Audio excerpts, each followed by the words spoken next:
but I think it's also a bill that was passed, was it this year, early this year, or late last year, that once the company declares, you don't have to declare again. Okay. So like you don't pay tax twice. Okay. And what would you say is the best way to prioritize between non-retirement and retirement investments? Wow.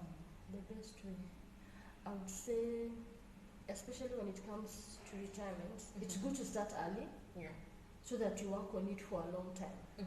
Because you see, retirement, especially like young people feel like retirement is, like I will never retire. but the wisdom of starting early is that you have a longer time to work on it. And so I would say that might also fall in the diversification element. Like I can say, whatever I want to set aside for retirement will be like on a long-term plan. And then non-retirement is something that even keeps me going. Yes. Like I said, I have seen people like literally, they were not really affected, like their budgets were not affected even with the pandemic, because I had invested, probably I had an emergency fund. Yes. That now I was able to, even if salaries were slashed, some people were on unpaid leave for some time. For those who had an emergency fund, life somehow continued. Yeah, and they are not as affected as somebody who did not have anything.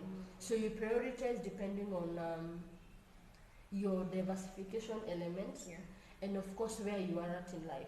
Like what age, how much time do you have? Yes, so that you know, if I've just started working, I have a longer time towards retirement. And what would you say counts as a good investment? Wow, I would say a good investment, number one, should meet my objective. What am I looking at when I'm going to invest? And then it should be secure. By secure, that means wherever I'm investing in, this company should be regulated. And regulation helps because should anything happen, and God forbid, I know where to go to, you know, and I know I cannot entirely lose my money. And the one benefit of probably, like you'd say, investing in, say, like unit trusts, compared to having my money in the bank, the bank has like a limit of the amount of money they can pay you. I'm not sure that it has been increased. It used to be 100,000 way back.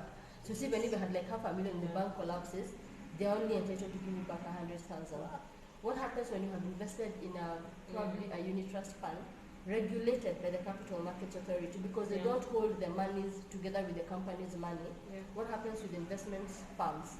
They hold the funds in something we call nominee accounts. So the regulating body ensures the company pays the clients what was your market value as at the time we went down. So you see, if there's no regulation, you'll have nowhere to go to. So a good investment should be able to be regulated, so my money is secure, it's accessible, it meets my objective, and it's something I know I am well informed about. Yes. So is there something like too little money, but that you've addressed? So you should start with as low as even as low as 100 shillings. We have seen. There's a clip that was going around, I think, sometime on social media, of women who have put up apartments. Yes, I saw. They started with, I think, 50 shillings every day, not every day or every week, and they went to 100, 500. Those women, they started getting the women fund. You know, they built apartments. So there's no little money, but saving is a discipline. It's a discipline that you have to. It's not easy, and that money is never there. It is never there. Don't say I have money. I'm investing. And most times people make a mistake of investing what is left. That should not be the case. When you get your money, you budget. You be saying, this is my 10th tithe for the Christians. This is my budget. Savings is also there. Then once you do that, I have paid my bills, the savings is there. Then you live on the rest. Most times people do the opposite. You tithe, pay rent, bills, and then now balance is what you save. It should be the other way around. Savings should be part of your budget. Yes. Interesting. So as we wind up, tell the people the common mistakes that have been made and that they can avoid for those who have not started and they're planning to start when making investments. Common mistake number one that has been made: rushing to make more money. You know, like there's something that has come up that people are doing. Let's do this. And most times, especially when the deal is too good, it always, like I'm putting my money here today and I'm getting, I don't know, 20%, 50%. Yeah. Think about it. Because everything that will give, even on a normal investment, Yeah. whatever has high returns, the risk is also quite high. Yeah. So you need to look at it, and mostly for a sound investment, it's with time. So a common mistake people make is they want to make money quickly. That does not end well. Yeah. The other thing is not doing due diligence. You need to find out, where am I investing? Is this company regulated? Find out even who are their board members. As in, Yeah. don't just go, because I want to know if something happens, am I safe? Yeah. Another mistake people make is going by, what can I say, like a group mentality, psychology. Yes. We are going this direction, and probably my goals are different. Because like we said, probably you're a young person, you just started working, and for you, maybe that's when you need to start saving up for, retirement, putting your plans in place. It doesn't mean that once you have gotten employed today, it is time to buy a car, buy an apartment, you don't do it, as in you grow slowly. Yeah, so as you save up, you also grow slowly. So go, move in life according to your goals, do your due diligence, and always don't be quick, don't rush into those quick money making schemes.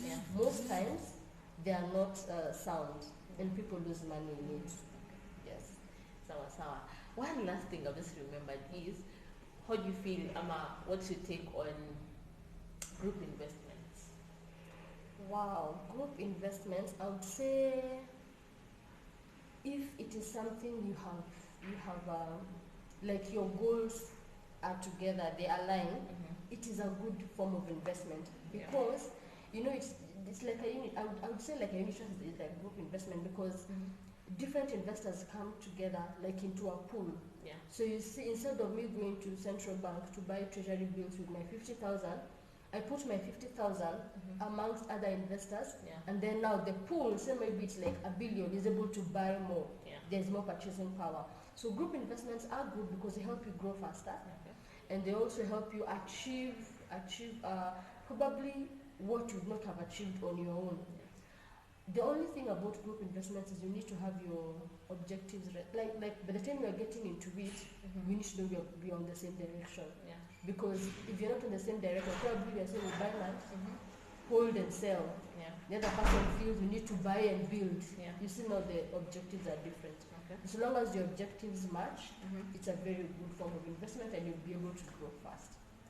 Yes, and acquire what you not have acquired on your own. Sawa. That was a good segment, and I would like to say this is the second time someone is saying you need to save and you need to have a good budget. So that's very important. Just before you make your investments, make sure the two are aligned and they're properly done. Sawa. So thank you so much for watching. Let us know, have you started investing? What have been your challenges when investing? What have you known now that you didn't know about investments? And what should you like Susan to address more? And thank you so much, and have yourself a lovely day. Remember to follow me on Facebook, Instagram at The Real Talk with Wango. Sawa.